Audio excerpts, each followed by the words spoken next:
Hello everyone, मैं हूं अरविंद और आप सभी का मेरे YouTube channel AKS academy for CSE में बहुत बहुत स्वागत है। तो गाइस, आज का हम लोग का जो टॉपिक है वो राज्य व्यवस्था का टॉपिक है, भारत का संवैधानिक विकास। आज हम लोग भारत का संवैधानिक विकास के MCQs को सॉल्व करने वाले हैं, जो कि आपके एग्जाम पॉइंट ऑफ व्यू से बहुत ज़्यादा इंपॉर्टेंट है, चाहे वो UPSC हो, चाहे कोई भी स्टेट PCS का एग्जाम हो, या रेलवे हो, या SSC हो। जो भी एग्जाम की आप तैयारी कर रहे हैं उस एग्जाम के पॉइंट ऑफ व्यू से ये टॉपिक बहुत ज़्यादा इंपॉर्टेंट है, क्योंकि ये टॉपिक ऐसा टॉपिक है जो कि हर एक एग्जाम में पूछा जाता है। तो गाइस, चलिए हम लोग बढ़ते हैं अपने टॉपिक की ओर। और गाइस, जो लोग आगे बढ़ने से पहले जो लोग भी अभी तक मेरे चैनल को सब्सक्राइब नहीं किए हैं, तो गाइस प्लीज़ चैनल को सब्सक्राइब कर दीजिएगा। उसके बाजू में बेल आइकन की बटन है, उसको प्रेस कर दीजिएगा, ताकि लेटेस्ट वीडियो का मतलब नई वीडियो का अपडेट आप तक पहुँचता रहे। तो चलिए बढ़ते हैं हम लोग पहले क्वेश्चन की ओर। रेगुलेटिंग एक्ट कब पारित किया गया? ये देखिए कितने इंपॉर्टेंट क्वेश्चन है, UPSC, MPPSC, और ये कई बार क्या है, ये क्वेश्चन जो है SSC में भी पूछा गया है। तो क्वेश्चन है, रेगुलेटिंग एक्ट को कब पारित किया गया? मतलब रेगुलेटिंग एक्ट को पारित करने का सन पूछा गया है। तो रेगुलेटिंग एक्ट को कब पारित किया? तो 1773 में रेगुलेटिंग एक्ट को पारित किया गया था। देखिए कैसे सिंपल फॉरवर्ड क्वेश्चन कई बार UPSC में पूछ लिया जाता है। तो चलिए हम लोग बढ़ते हैं क्वेश्चन नंबर 2 की ओर। जो हम लोग को क्वेश्चन है, पिट्स इंडिया एक्ट कब पारित किया गया? तो पिट्स इंडिया एक्ट कब पारित किया गया था? तो 1784 में पिट्स इंडिया एक्ट पारित किया गया था। देखिए सबसे पहले आया रेगुलेटिंग एक्ट 1773 में, उसके बाद आया पिट्स इंडिया एक्ट। देखिए कब कब पूछा गया? MPPSC में पूछा गया है, छत्तीसगढ़ में पूछा गया है, UPSC में, उत्तर प्रदेश PSC में भी पूछा गया। तो कई बार सिंपल फॉरवर्ड क्वेश्चन भी पूछ लिए जाते हैं, और ये SSC वगैरह में भी कई बार पूछा गया है। तो चलिए अब हम लोग बढ़ते हैं थर्ड क्वेश्चन की ओर। तो देखिए आपका थर्ड क्वेश्चन क्या है, बंगाल का प्रथम गवर्नर जनरल किसे बनाया गया? तो बंगाल का जो प्रथम गवर्नर जनरल है वो लॉर्ड वारंट हेस्टिंग को बनाया गया। Lord Warren Hasting, option number 1 क्या हो जाएगा आपका? राइट आंसर हो जाएगा। बंगाल का प्रथम गवर्नर जनरल किसे बनाया गया? तो देखिए बंगाल का बनाया गया है। अभी आगे क्वेश्चन आएगा एक भारत का, तो वहाँ पे कंफ्यूज नहीं होता, क्योंकि जो लॉर्ड वारंट हेस्टिंग है ये बंगाल के गवर्नर जनरल बनाए गए थे, है ना। तो कई बार 2 बार ऐसे क्वेश्चन पूछता है, बंगाल का प्रथम गवर्नर जनरल और भारत का प्रथम गवर्नर जनरल। तो यहाँ पे आपको कंफ्यूज नहीं होना है। तो देखिए जहाँ पे कंफ्यूजन के चांसेस ज़्यादा रहते हैं वहाँ से क्वेश्चन बहुत ज़्यादा पूछे जाते हैं।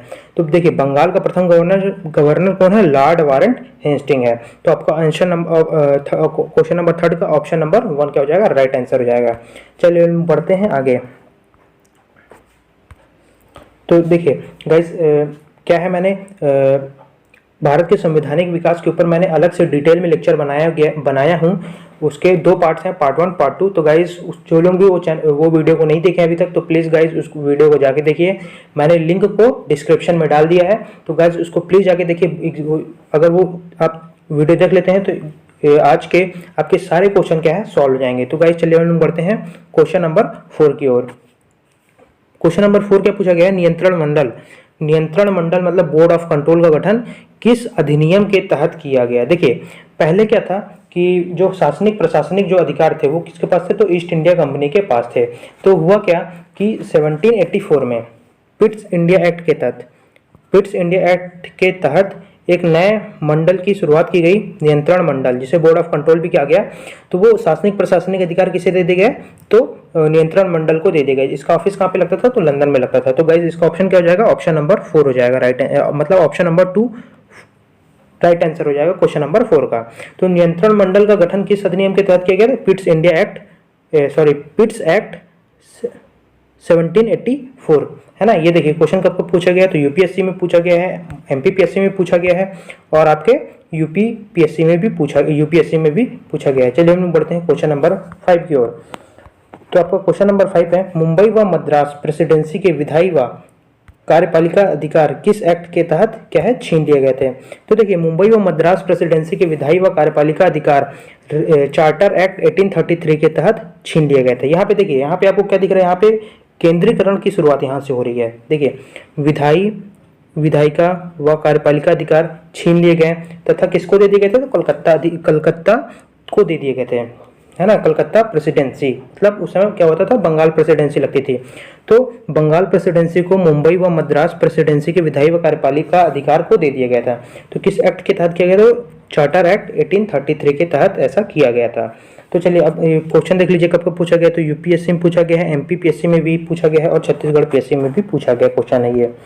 अब चलिए बढ़ते हैं 6 नंबर क्वेश्चन में। 1853 के चार्टर एक्ट के तहत मैकाले समिति के गठन का क्या उद्देश्य था? ये देखिए कब पूछा गया है, उत्तर यूपीएससी में पूछा गया है, संघ लोक सेवा आयोग उत्तर यूपीएससी में पूछा गया है।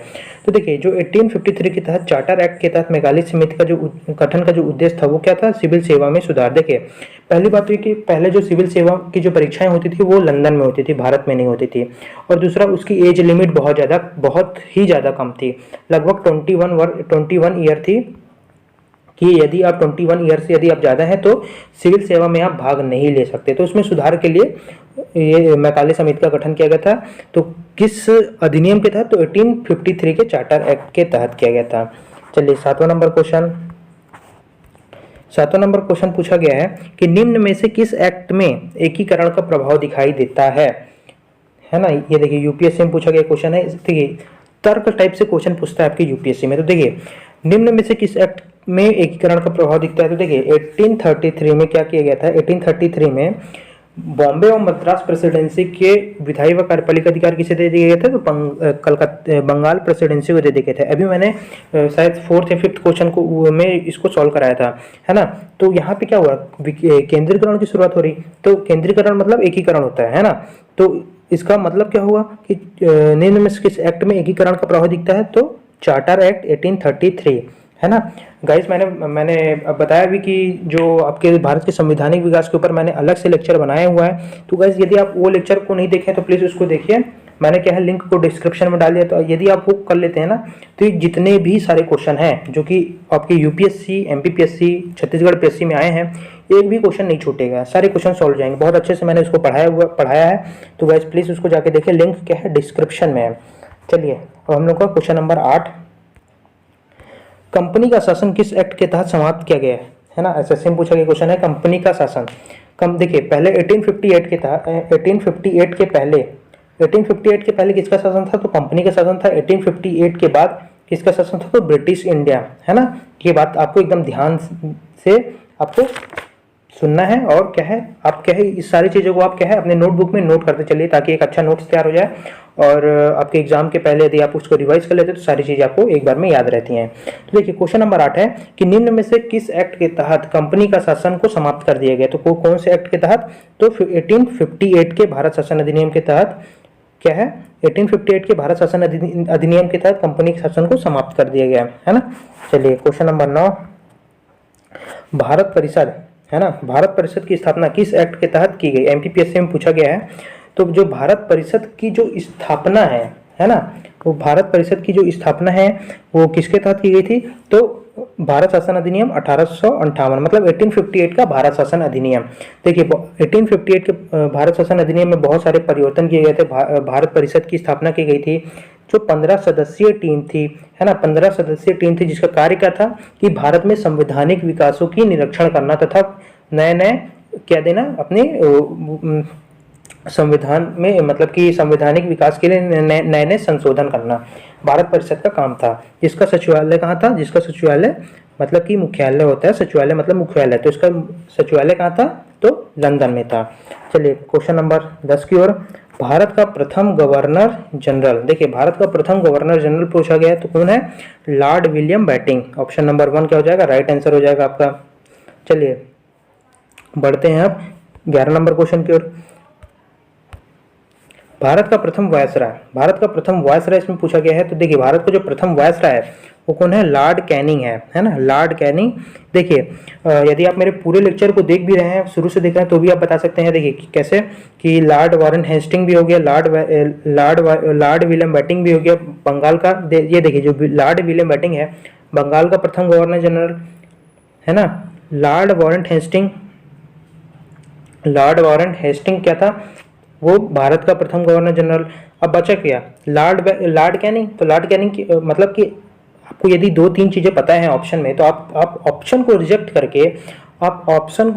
करके भी राइट आंसर का चुनाव कर सकते हैं। मतलब आप विकल्प का चयन ऐसे टाइप से भी कर सकते हैं। यदि आपको 3-4 ऑप्शन दिए हैं तो आप क्या है ऑप्शन को डिलीट करके भी आप राइट आंसर का चुनाव कर सकते हैं। मेरे बोलने का मतलब ये है। तो चलिए भारत का प्रथम वायसराय कौन था? तो लॉर्ड कैनिंग। ये देखिए कब पूछा गया? एसएससी में पूछा गया है, रेलवे में पूछा गया है। ये सब सारे बहुत इंपॉर्टेंट ही टॉपिक ही बहुत ज़्यादा इंपॉर्टेंट है।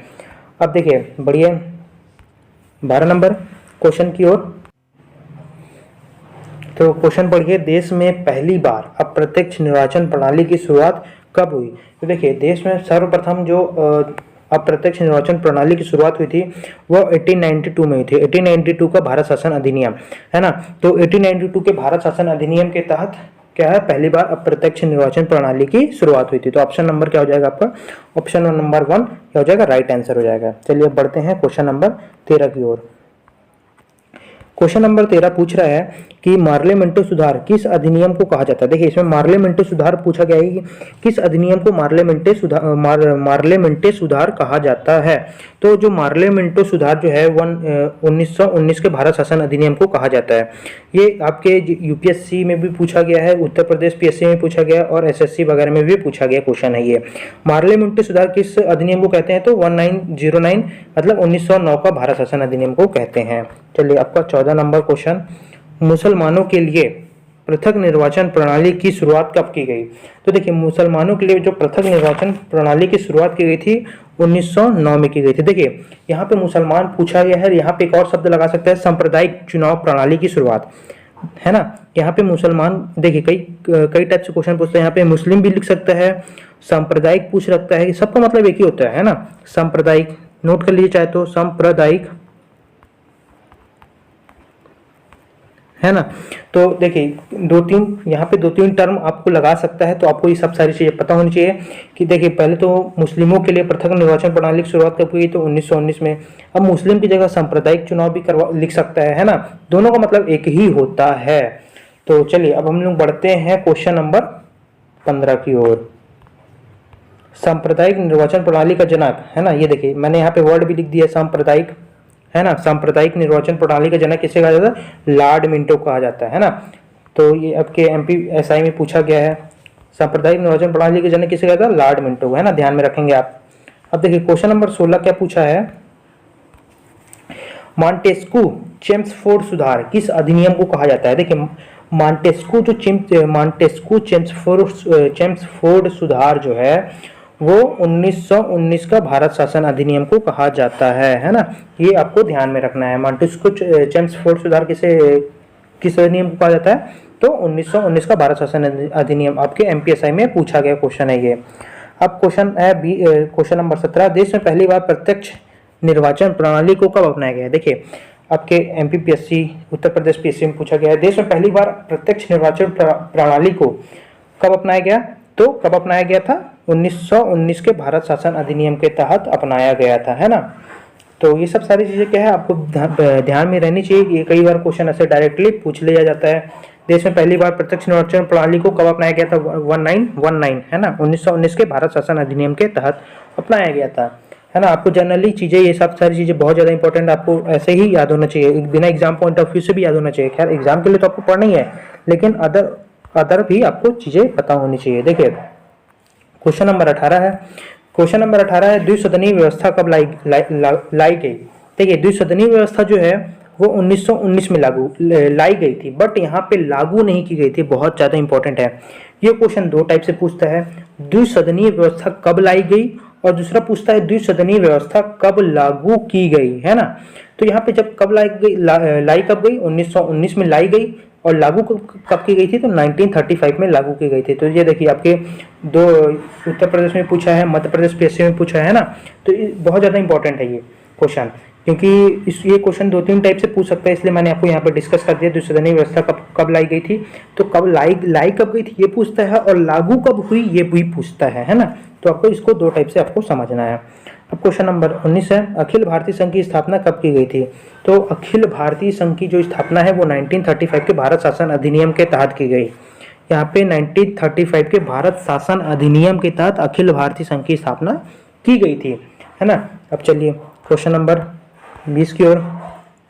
क्या बोलता है आपका 20 नंबर क्वेश्चन कि केंद्र व राज्यों की शक्तियों के विभाजन की रूपरेखा कब स्पष्ट की गई थी?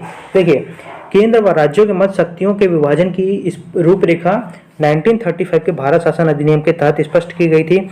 इसमें केंद्र व राज्यों के मध्य शक्तियों के विभाजन की 3 सूचियां बनाई गई थी, जो कि आप देखते हैं 3 सूची, है ना। सूची कौन कौन सी 3 सूची है? समवर्ती सूची, राज्य सूची और संघ सूची।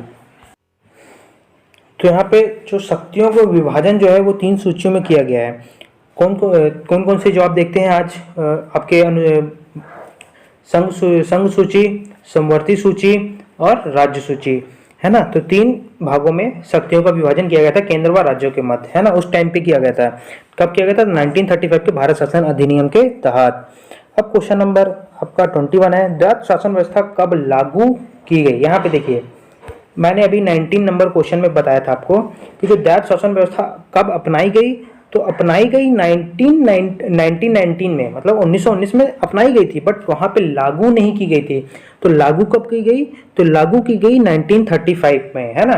तो ये सब सारी चीज़ आपको बहुत ही ज़्यादा इंपॉर्टेंट है, पता होनी चाहिए। तो गाइज़ ये रहा हम लोग का आज का पूरा वीडियो।